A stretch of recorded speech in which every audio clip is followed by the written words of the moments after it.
ain't never did math that high. Some of these people, like you said, you're taking it for granted. Some of these people have not bought a car. Some of these people have not purchased a house. Some of them don't even read their rental agreement. They don't stay very long. You got to understand the turmoil of what you're talking about. And you hear it in these niggas' music because they tell you all about their life. You get what I'm saying? So that's why it's so easy, because where you're assuming that a nigga may have a car, a nigga may have inherited grandma's old car. Some people have never touched talking about a business or finance or food trucks or ice cream trucks. That's a figment of imagination on the other side. But down here, we just trying to get it. So it's real easy to go down there and sell these people a dream. And they don't even realize that being the artist is really the lowest on the totem pole in this game.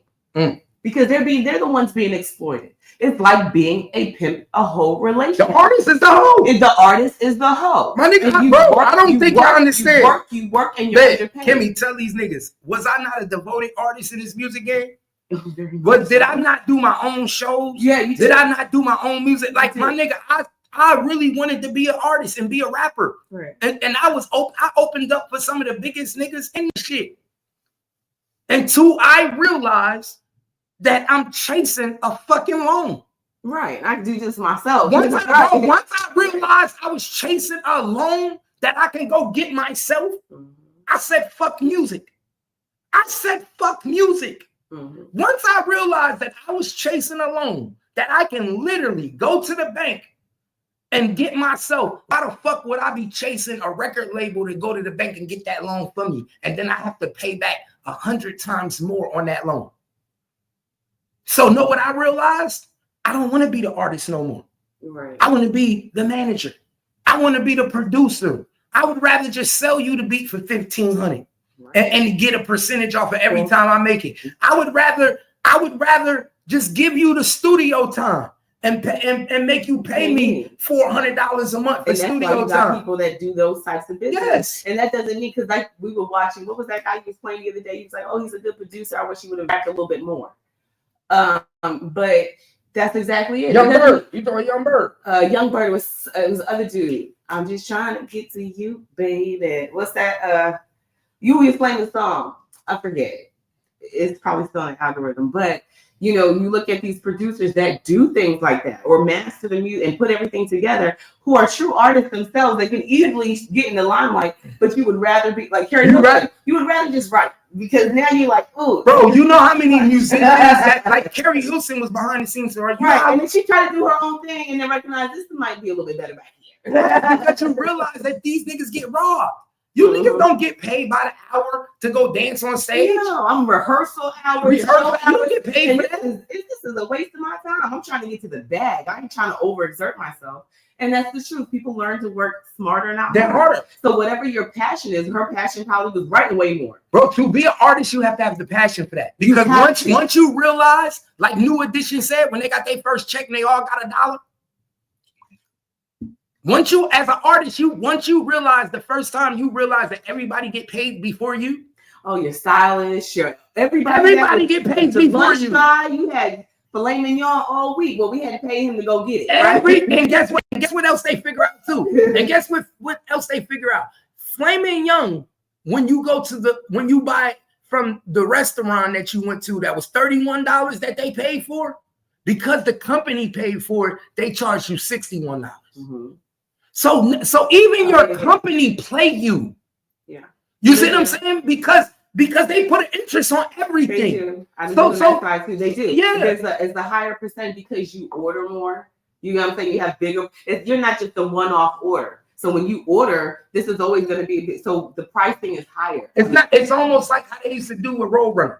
Because you order it through us, and we're your company. Even though we're your company, now if it's almost like you go down to it's almost like for next 2 times, he's gonna pay $12. But if you come here, we're gonna make sure boom, boom, boom, boom. But it is soon as he swiped the company credit card, because this is what these artists get. Yeah. They get dosed and they get fucked. Because they're right. The company give them the company credit card, and for this 2 times don't do is through the taxes. So this is your credit card and from the company.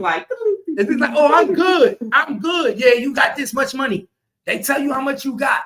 You got this much money, but now you buying that steak. You don't realize that everything you buy on this company card is taxed either 2 times or 3 times. Yes.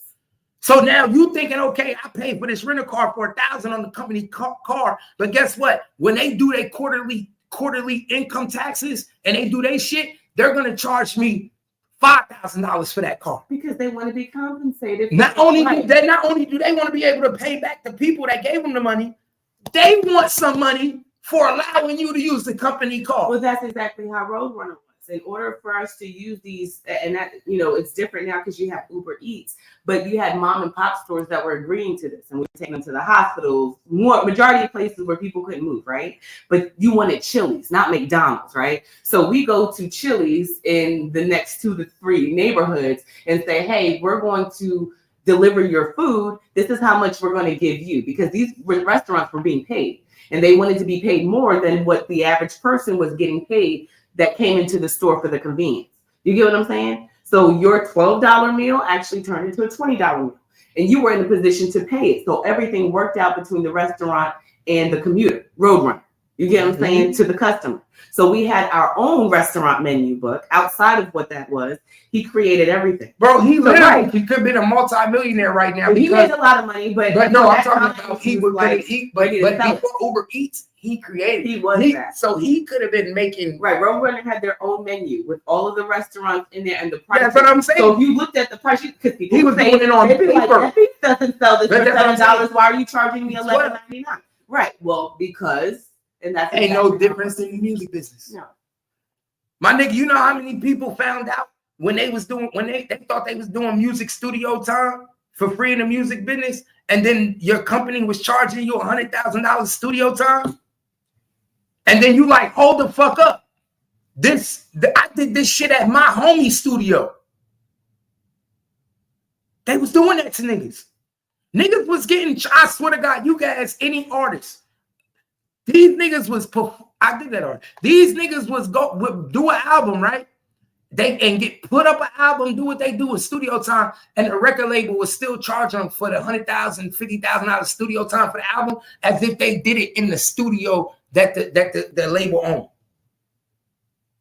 And tell them that's just automatically part of your contract. You chose to do it at John's house. You could have did it at Jeffrey's house. And you be like, so now when you got to do your next contract, you like, hold up, take studio time out of that because I work at this studio, or I'm going to build my own studio. But a lot of niggas on their first contract get fucked on studio time.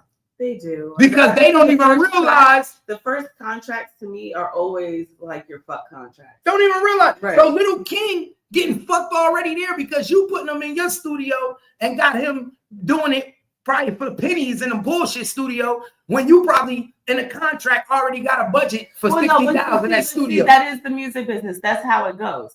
For example, back in the day, quote unquote, you know, when, you know, you knew people that was pimping, you know, they wouldn't take all the chicks to the designer restaurants, right? The designer clothes and all of that stuff. They take you down to TJ Maxx, right? Right. They take you. Right. They take you to Dots and Rainbow, and then they feed you lunch at, like, you know, what is it? Denny's. Chili's, Denny's. All of it. No. What was that restaurant? The seafood restaurant. You know, it's big, but it ain't so big. Papa Do's. Papa Do's make you feel like you're eating some real high class seafood, you know, and you're playing out with the budget because you're trying to save it. So I have this budget of $10,000, but I'm only going to really spend about 4 to 3 as much as I can, so that the rest of it stays in my pocket. And this nigga is satisfied. And you still owe me a 10 though. Right. But my nigga, that's what pimps did all day. That's exactly. A pimp would literally, a pimp would literally let you make his money, get your money, and try to give you only 1/3 of your money back. Mm-hmm. Not 50%. You just have them. You think you not even realize that you're not even seeing half of your money, right? But you happy that you got a nigga that's actually spending money on you, because most niggas don't give you nothing. Right. So now, when you making a little bit of money, I'm taking you, buy you a couple shoes at Big T's. I'm buying you some shirts. We going to eat Papa Do's every day. Nigga, we could be eating at the cheapest restaurants every day. But guess what? You happy. because you're eating every day Exactly. now. We could have went to motherfucking Papados on Monday. We could have went to Chili's on Tuesday, Applebee's on Wednesday. But really, by yourself, with the ideology of what we got going on, you could be eating that Red Lobster every day. But see, I mean, that's what I'm saying. Pimping goes from the streets all the way to the conference room. You get what I'm saying? That's what people don't understand. They don't understand. You're so quick to talk down on the people that's on the streets doing it, but you don't even understand that the higher you get, the higher the levels go in this pimp game. Because that's really what me and Kaya, you know, I watch. No, see that. I think you need to say that again. Pimping go from where? From the streets to the conference room. And I think people, a lot of these people never been in the conference room. So they've never been in the streets. So, and even in the conference room, they don't even know they're getting pimped.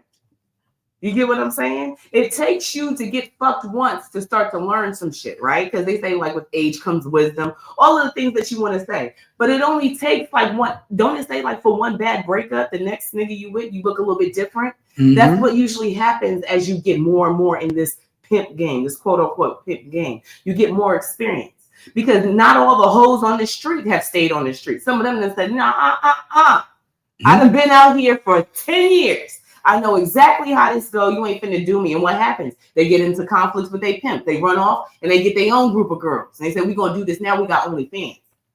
Now I know I got connections with the club's girls. Then women start to become part of the pimp game, right? Because you get experience. You learn better. You know better. You do better. Things start to change. Mm-hmm. In the boardroom, it's the same way. The first guy that signed a contract and was screwed, he'll never sign a contract like that again. The next time he'll read a little bit more. Now, does it get better in the second contract? Maybe a little bit better, but you start to negotiate how much you want to get paid, right? Because you know business is not. You know you're getting paid. Right, you know you're getting paid. Business is not fair for everybody. You just want to negotiate how much, but you know the game. So you know that this person wants a little bit more than what you're expecting, and you want to kind of meet in the middle. But you learn enough to negotiate. That's why I think like little baby going to school was the best thing you ever did. Like the smartest thing to be an artist and be in this industry and officially know the business, not just know the business, have mastered it with some of the best. Nigga, you can't talk just anything to me. I'm coming to the table fully loaded, guns and blazing, just like you. So where are we going to meet in the middle on this? Basically? They want you to be dumb, man. They get money based on you being dumb. They only stay rich off of your ignorance. And that's why we know this is a dumb and a pimp hole relationship. Because like I said, man, if Finesse 2 Times really had Little King true intentions at heart and really said, bro, I really see myself fucking with you for longevity, then guess what I would have been doing? I would have been building businesses and building a brand for you. Little King would have been a big ass brand. He would have had dolls. I would have had him having ice cream trucks. Little King cones. Little King cones. Yeah, I would have had Little King cones. Like you could have did shit with this little kid that the average person couldn't do. You battle rap him and get your cone for free. I mean, just whatever you want. I would have figured shit out. I would have had cartoon shirts with pictures on it. Oh, girl, that was on your channel the other day. That's in Memphis. You know, said somebody was in that was 901. 901 said that Lil King is well known in that area. They said he runs right, and his family is connected. You mean to tell me you couldn't have popped up shop or did anything for a little homie and made a bag? You wouldn't support it? Because one thing I do say about it, people, is a lot of crime down in Memphis. There's a lot, but they got history, and then people don't move because you be like, why these people don't leave this place? Why? Because they're so rooted there. They're not. So you think that, I mean, and tell me if I'm wrong, you think they wouldn't have came out for Lil King? They would have. Exactly. Bro, he could have opened supported here. Where you got lacking of other things, you got that. Bro, they would have came out. You get my nigga name, image, and likeness. This is what I don't understand about musicians. Name, image, and likeness. How come the music industry don't know how to monopolize their name, image, and likeness? I don't understand it, bro. And I realized I think I could really make millions of dollars off of what you said. the music business. People in the music business do not know how to make money off of their name, image, and likeness. The last person that really knew how to make money off of his name, image, and likeness was Tupac Shakur. And that's why I really think they got rid of him. Oh, you mean like independently? Not even independently. Like, I mean, I'm not saying independently. Just like the label. I mean himself. Smart. Yes. Like the labels do that. They're gonna figure out how to way to rob you and do it themselves. Yeah. But I'm talking about just as an individual. Once you get signed to a label as an artist, how come you don't realize that now you have built a name? I can put my face on a T-shirt and sell it for $20. Nipsey How come? Did. I knew Nipsey before. But see the thing. Why you think they got rid of Nipsey? But you introduced me into Nipsey's music. You know, I'm into history and all of that stuff. I was watching Nipsey's videos because they would just promote him as a gangster that was smart, and I watched all his videos. I didn't know nothing about him making music. All I knew was all of the videos that they had of him spitting knowledge. That's how I knew Nipsey. So to me, that people had already knew him there, but now to know him in the world of throwing some hip hop out there just kind of increased it. And remember, he was making his own money. But he realized how to monopolize his name. Right. I got my attention. Niggas know I spit the real shit. Let me give you what my but I can sell myself. Exactly. That's why they got rid of it. When you start being bigger than the program and you know how to and do your name, image, and likeness, they don't like you. For instance, my son, why he ain't go to one big college? Because I was bigger than the program. I knew how to monopolize off of name, image, and likeness. They brought that to you and asked you if you want to be a part of this program or not. You said, no, I want to stay with my own program. What program? Remember when he came and he was saying, oh, coach is trying to do this. And you said, nah, I got this. I've been doing this. I ain't going to let nobody else take the reins. So they let you have the reins. But that's what I'm saying. That's how it goes. That's how it goes. But at the end of the day, like I said, you have to peep game. And when you peep game, you see what's going on. I didn't even realize. It's not the same thing. Nah, but if you peep game, pay attention, man. Pay attention. This shit is a pimp hole relationship, and everybody want to pimp Lil King. Lil King is being pimped at 11 years old. And you know what? Lil King is smart enough to know that he want his money. Give me my fucking money. I was just about to say, he is, like I said, he is light years ahead of his game. He's not letting you niggas, and he's so smart, even if he take his money and say it's to gamble. Right. He wants you to give him his fucking money. Give me my shit. That's it. Because that nigga know nothing more than what he's been taught. And it's how to get the money, because that's how you gotta survive. Let the chips fall where they may. That nigga is trying to get it back. So even playing with Hustle Cartel, that nigga know this is probably temporary. He know it's temporary. But he got enough in his pocket to play the fucking game. He's too smart and dangerous. He's dangerous. A little nigga like that is dangerous. It's dangerous. That's what bro. This is the crazy. I'm just a little kid. And you want to know no. He's not a little kid. No. Little King is that little nigga off of what's that movie? Little Man. Little King is Little Man. Little Man was an adult. Man, that's Little King, my nigga. Y'all better stop playing. Niggas better watch the movie Little Man by the Wayans brothers. That's Little King. He got out of jail. Well, no, here's the funny thing. I'm a girly girl, and this is, a different cultural movie. Little Susie was like that. If you've never seen it, she was an orphan, right? And she was a hustler on the street, and she hustled this lawyer to take care of her and bring her into the house. And then the lawyer starts finding out that she's an orphan, got issues, But she was so good. Like, she convinced everybody, the restaurant guy, you know what I'm saying? You learn to survive. She was a child by herself. King is Little Man.